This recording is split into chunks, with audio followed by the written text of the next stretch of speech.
आज हम करने वाले हैं political science chapter second power authority and legitimacy के लॉन्ग आंसर टाइप क्वेश्चन। तो लॉन्ग आंसर टाइप क्वेश्चन में पहला क्वेश्चन है राइट इन ऐसे on the concept of power. तो आंसर है concept of power. Power is the centre of politics, यानी राजनीति का ये सेंटर है, केंद्र है, राजनीति का ये केंद्र है। Hence the political science the concept of power has special importance. राजनीति के अंदर बहुत महत्वपूर्ण भूमिका में है शक्ति। इन एंशिएंट टाइम आर्मी और power of soldier had the importance but the present time power is paramount. इनका कहना है कि पुराने समय में तो सैनिक की शक्ति का और सेना का उपयोग किया जाता था, पर अब समय बदल चुका है, अब दूसरी शक्ति कार्य में आती है।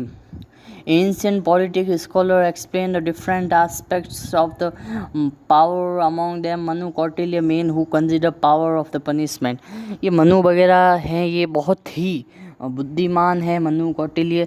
इन सब ने बोला है कि ट्रेडिशनल यानी पुराने समय में जो शक्ति होती थी वो सज़ा होती थी, पनिशमेंट होती थी, पर आज के समय में ये बदल चुकी है। Among the European Greek philosopher Pluto and Aristotle accept the importance of power। और जो ग्रीक फिलोसोफर हैं जिसमें प्लूटो और एरिस्टोटल, उन्होंने भी शक्ति को स्वीकारा है और बहुत महत्वपूर्ण बताया अपनी किताब में। प्लूटो वो पहले व्यक्ति थे जिन्होंने पावर के ऊपर बात की और एरिस्टोटल भी उनके शिष्य ही माने जाते हैं।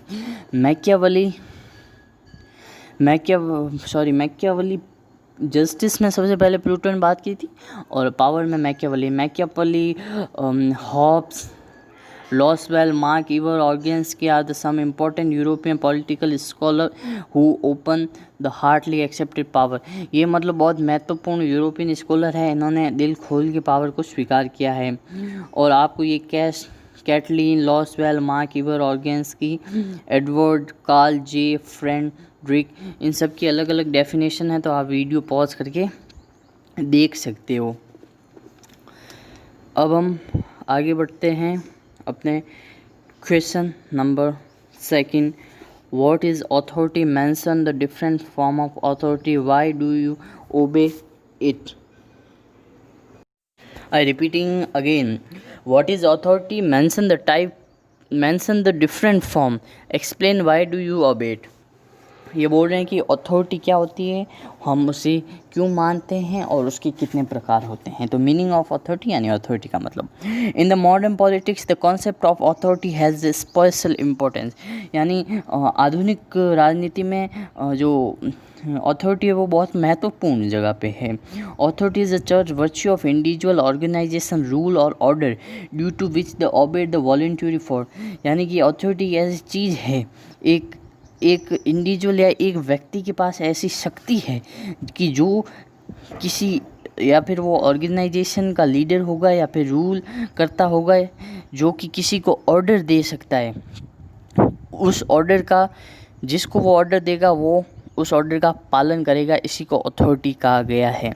जैसे कि अथॉरिटी यानी जैसे पीएम के पास अथॉरिटी है कि वो कुछ आदेश दे सकता है, सीएम के पास अथॉरिटी कि वो स्टेट के अंदर आदेश दे सकता है, इस प्रकार से अथॉरिटी है।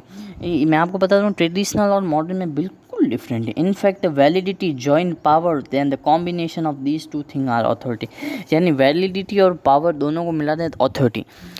वैलिडिटी और पावर यानी कोई चीज़ जो पावर, जैसे हम कहते हैं कि अभी इलेक्शन हुए कई समय हुआ है तो अभी बीजेपी पावर के अंदर है। अब उसके बाद वैलिडिटी क्या है, कोई भी पॉलिटिकल पार्टी पावर के अंदर आती है तो उसकी वैलिडिटी होती है 5 साल, तो उसके पास अथॉरिटी। तो हम कह सकते हैं validity equals to 5 years and power of rule. तो पावर इक्वल्स टू रूल हो गया, उसके बाद शासन करने की शक्ति है, और वैलिडिटी 5 साल होगी, तो इसी को अथॉरिटी कहा जाता है। Word authority has been derive from Latin word autoritas which mean promote, यानी लैटिन वर्ड से लिया गया है जिसका मतलब होता है प्रमोट यानी आगे बढ़ाना। Different scholars define the authority in the different form. According to Barris, the authority is the institution right to exercise power। यानी बैरिस्टेड ने बोला है कि अथॉरिटी एक ऐसी चीज़ है जिसमें कोई व्यक्ति के पास शक्ति होती है। According to Henri Fayol, authority is the right to give order and the power to obey them. Henri Fayol के अनुसार अथॉरिटी ऐसी चीज़ है कि हम किसी को ऑर्डर देते हैं, आदेश देते हैं और वो हमारे आदेश का पालन करेंगे, इसी को अथॉरिटी कहा गया है।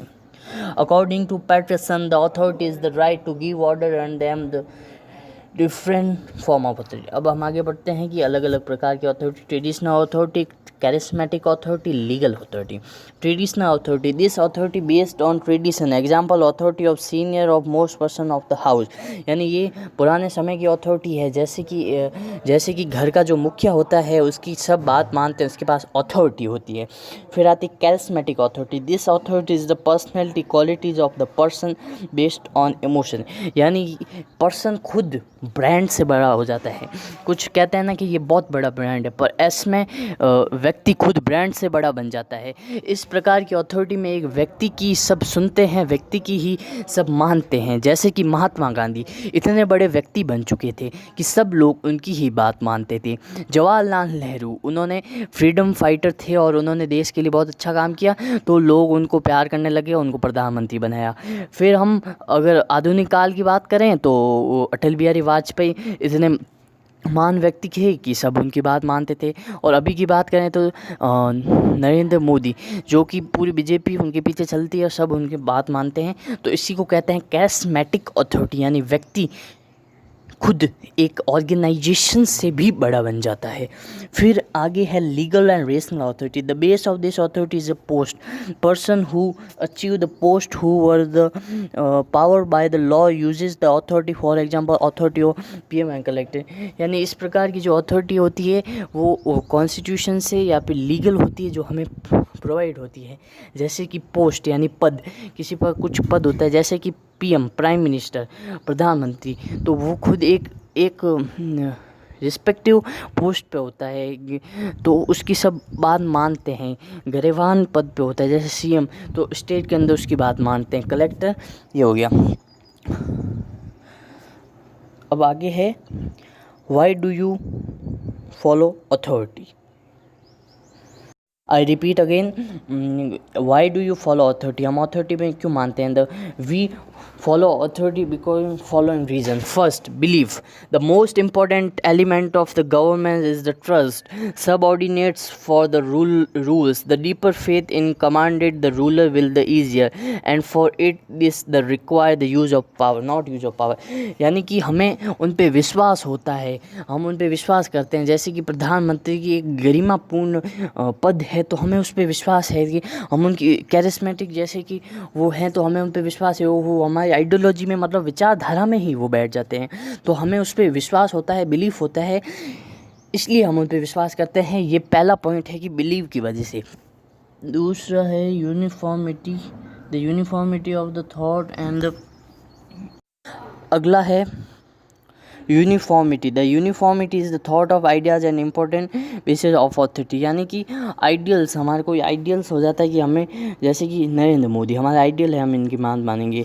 जैसे कि अटल बिहारी वाजपेयी हमारा आइडियल, इनकी बात मानना है। महात्मा गांधी, जवाहरलाल नेहरू, तो ये हमारे आइडियल बन चुके हैं, तो हम इनकी बात मानेंगे। Public welfare, public welfare is an important base of authority. We not follow most of laws because under the influence of panel of power, but we follow them because of the promote interest of the public church as traffic rule. हम ज़्यादातर नियमों को नहीं मानते जिस पे हमारे ऊपर शक्ति लगाते हैं और हमें शक्ति से वो काम कराते हैं, पर हम वो कानून ज़रूर मानते हैं जिसमें हमारा भला होता है, वेलफेयर होता है। जैसे कि ट्रैफिक रूल, ट्रैफिक रूल इसलिए नहीं कि सरकार को पैसे चाहिए, नहीं है, वो हमारे लिए भला होता है, तो हम ज़्यादातर वही रूल मानते हैं जिसमें हमारा भला हो, इसलिए नहीं कि सरकार हमारे ऊपर शक्ति का उपयोग करे और हम वो बात नहीं मानेंगे। फिर है pressure. Many times the pressure and the power have been exercised sake of authority. They are the some people is the very system who understand the large operational and the pressure. Pressure यानी दबाव। कई बार शक्ति दबाव के लिए इस्तेमाल की जाती है अपनी अथॉरिटी दिखाने के लिए। पीपल इस सिस्टम को समझते हैं और लैंग्वेज को समझते हैं, इसलिए वो प्रेशर का पालन करते हैं। मतलब ये भी एक प्रकार की अथॉरिटी है, क्योंकि हम इसलिए प्रेशर की वजह से मानते हैं, पब्लिक वेलफेयर की वजह से मानते हैं, यूनिफॉर्मिटी की वजह से मानते हैं।